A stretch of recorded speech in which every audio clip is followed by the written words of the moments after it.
आंखों में तेरे सपने, होठों पे तेरी बात, ये दिन तो कट जाती है, गुजरती नहीं रात। सांसों से बांधे सांसों का बंधन।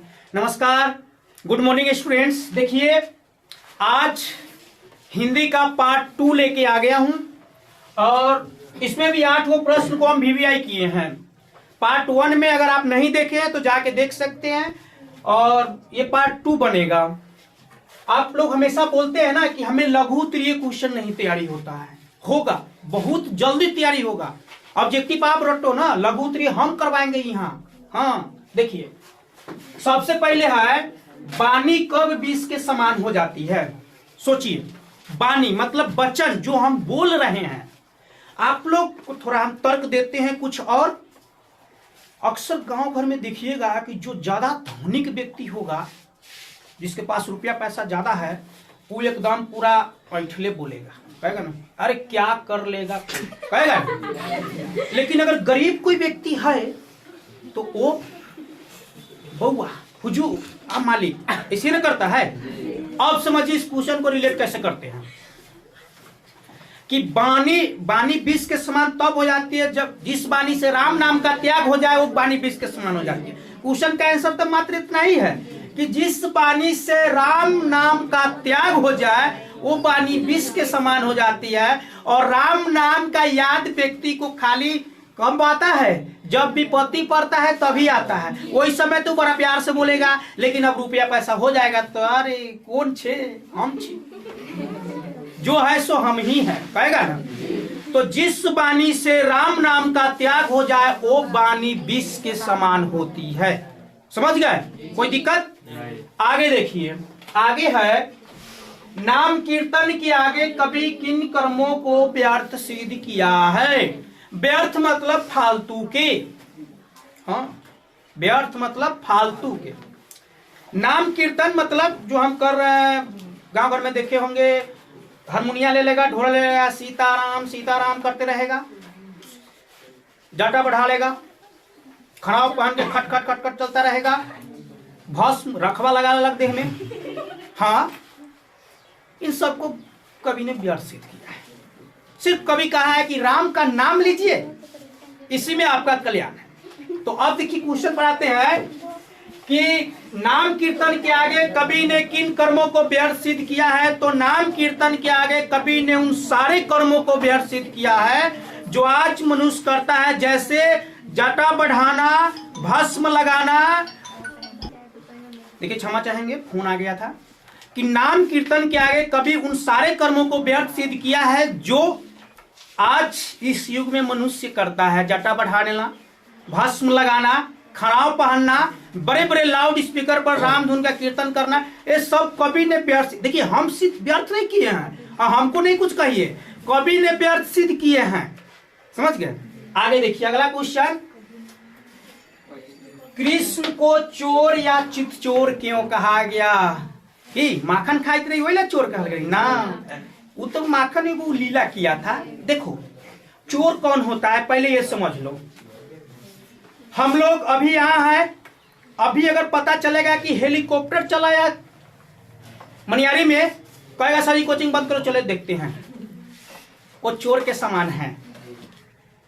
ऐसा चीज जो देखने के लिए हम उसको देखने के लिए तरसे और वो माने कि हमें मिले नहीं, तो वो हमारे लिए चोर के समान हुआ। समझ गया? तो यहां देखिए, कृष्ण को चोर और चित चोर गोपी यानी कि वहां के लड़कियों के द्वारा कहा गया है। कैसे? कि कृष्ण को चोर इसलिए कहा गया है कि कृष्ण इतना सुंदर और मनमोहक बालक था। कृष्ण इतना सुंदर और मनमोहक बालक था कि जो भी स्त्रियां और गोपियां उसको देखती थी तो बार बार कृष्ण को देखने की इच्छा होती थी। हमेशा चाहती थी कि कृष्ण फिर किन्हू से आ जाए। जिधर नजर दौड़ाना चाहता था उधर लगता था कि कृष्ण किन्हू से आना चाहिए। इसलिए कृष्ण के द्वारा उसके चित्त को हरण कर लिया जाता था, इसलिए बार बार उसको ऐसा लगता था। तो कृष्ण को इसलिए चोर कहा गया है कि जो भी स्त्रियां या गोपियां कृष्ण को देखते थे तो उसको अपने चित्त पर कोई बस नहीं होता था, बार बार कृष्ण को देखने की इच्छा होती थी, तो उनके द्वारा कहा गया है कि कृष्ण चोर है। समझ गए? अगला क्वेश्चन देखिए, कह रहा है परहित के लिए देह धारण कौन करता है? परहित, पर के मतलब दूसरे और हित के मतलब उसके लिए, दूसरे के लिए जीना, दूसरे के लिए जीना परहित कहलाता है बाबू, समझे? दूसरे के लिए जीना परहित कहलाता है। अब देखिए कैसे, तो इस दुनिया में कोनो ऐसा व्यक्ति नहीं है जो परहित के लिए जीता है, हम भी नहीं है। ये नहीं कहना बाद में कि सर जी अपने बोल रहे हैं, सर जी है। देखिए पाठ के अनुसार ही हम क्वेश्चन, कोई भी क्वेश्चन हम समझा रहे हैं तो पाठ के अनुसार ही समझा रहे हैं। और नाम कीर्तन वाला भी कहे हैं तो हम अपने मन से नहीं कहे हैं, माने कि उसमें था। तो परहित के लिए देह धारण सिर्फ बादल करता है। परहित के लिए देह धारण कौन करता है? बादल। अब इसको थोड़ा लॉन्ग बनाना है तो देखिए, बादल अपने अंदर अथाह गर्मी लिए हुए भी संसार के लिए बरसता है, संसार को शांति मिले, ठंडक मिले, इसलिए बादल बरसता है। बादल अपने अंदर अथाह गर्मी लिए हुए भी संसार को ठंडक पहुंचाने के लिए बरसता है, इसलिए परहित केवल बादल ही हो सकता है। समझे? कोई दिक्कत? आगे देखिए, अगला है कवि को भारत में भारतीयता क्यों नहीं दिखाई पड़ता? कवि को भारत में भारतीयता क्यों नहीं दिखाई पड़ता? तो इसका अर्थ हम अब बता देते हैं। देखिए, हमें जो क्वेश्चन बताएंगे ये जब लिखा है उस समय के बात कर रहे हैं, लेकिन आज अगर इस क्वेश्चन के हिसाब से आदमी चलेगा ना तो समाज में चल ही नहीं पाएगा। समझ गए? तो कवि को भारत में भारतीयता इसलिए नहीं दिखाई देता कि आज भारतवासी कहलाने पर सकुचा रहे हैं। भारत का रहन सहन खत्म होते जा रहा है। जो हमारा संस्कृत माने कि जो हमारा भाषा है, राष्ट्रीय भाषा हिंदी संस्कृत, उनको खत्म किया जा रहा है। उसके जगह पर क्या गया? अंग्रेजी बिलायती भाषा को बोल रहे हैं। हाय डैड, हाय मॉम बोलते हैं ना, good morning, how are you बोलते रहते हैं ना हमेशा। इससे भी आपको भारतीयता खत्म होते जा रहा है। पहनावा इस प्रकार का, हम लोग को क्या था? धोती कुर्ता पगड़ी, लेकिन अब धोती कुर्ता पगड़ी चलेंगे कुतबे हुरुक जाएगा। सही ना कहते हैं? इसलिए लोग क्या जींस पहनते हैं, टी शर्ट पहनते हैं, जैसा हो, मतलब अगर समाज जैसा कर रहा है वैसा अगर हम नहीं करेंगे तो पक्का है तुमको कुत्ता हुरकेगा, कहेगा इस समाज में कौन एगो अलग आ गया, तो मजबूरी है करना। लेकिन आज तब चलिए क्वेश्चन पढ़ा रहे हैं कि कवि को भारत में भारतीयता क्यों नहीं दिखाई देता? तो कवि को भारत में भारतीयता इसलिए नहीं दिखाई देता कि आज सारे भारतवासी दूसरे भाषा का प्रयोग कर रहे हैं, दूसरे संस्कृति को अपना रहे हैं, अपना भारतीय कहलाने पर सकुचा रहे हैं, इसलिए भारत में भारतीयता दिखाई नहीं देती। उसके बाद है नेताओं के बारे में कवि का क्या राय है? देखिए, इसमें हम जो क्वेश्चन, इसका जो हम तरीका समझाएंगे, कोई नेता होंगे तो हमको कुछ नहीं बोलेंगे, हाँ हम किताब के अनुसार ही बता रहे हैं।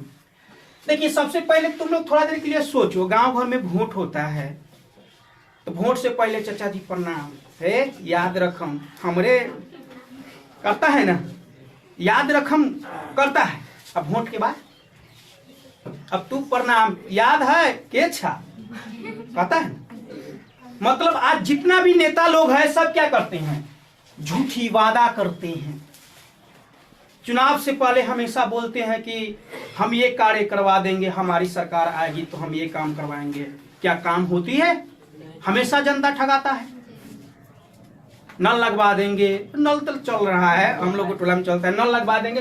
तो नेताओं के बारे में कवि का क्या राय है? तो इसका एक और तरीका है, और आजकल खास करके ऐसे बड़े बड़े नेता हो रहे हैं जो पढ़ने लिखने में एकदम अंगूठा छाप।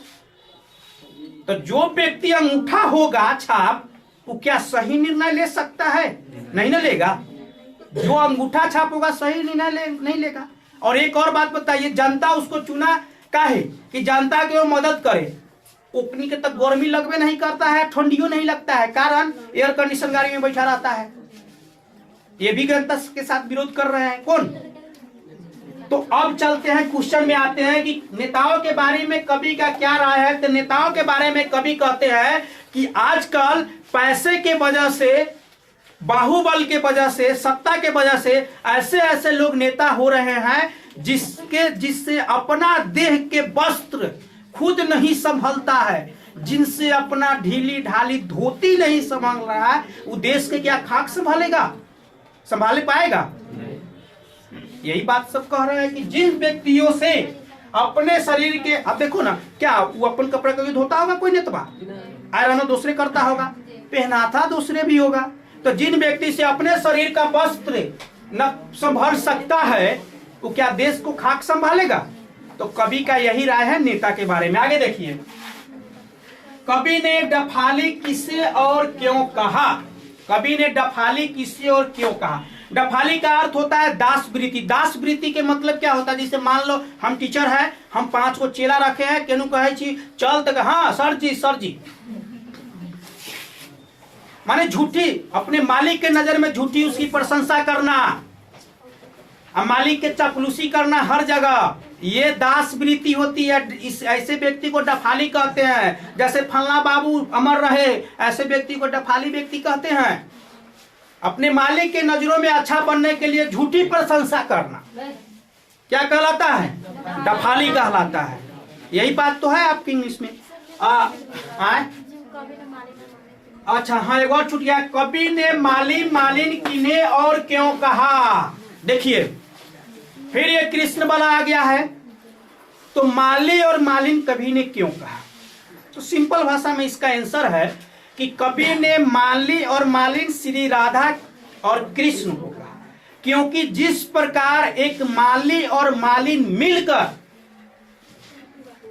फूल रूपी वाटिका को सींचते हैं, अच्छा बनाते हैं, उसी प्रकार राधा और कृष्ण ने मिलकर प्रेम रूपी वाटिका को सींच रहे हैं। इसलिए कवि ने मालिन और मालिक श्री राधा और कृष्ण को ही कहा है। कोई दिक्कत अब ना होगा। देखिए ये पार्ट 2 था। इसके बाद तीसरा पार्ट में आपको वर्णिका से क्वेश्चन आएगा। वे सास पुतों के झगड़ा वाला लाएंगे हम क्वेश्चन, वो सब समझाएंगे। अगर ये वीडियो आपको अच्छा लगा है अच्छा, तब लाइक कीजिए, सब्सक्राइब कीजिए। नहीं अच्छा लगा है तो देखिए ना बगल में डिसलाइक का होगा, वो दबा दीजिए।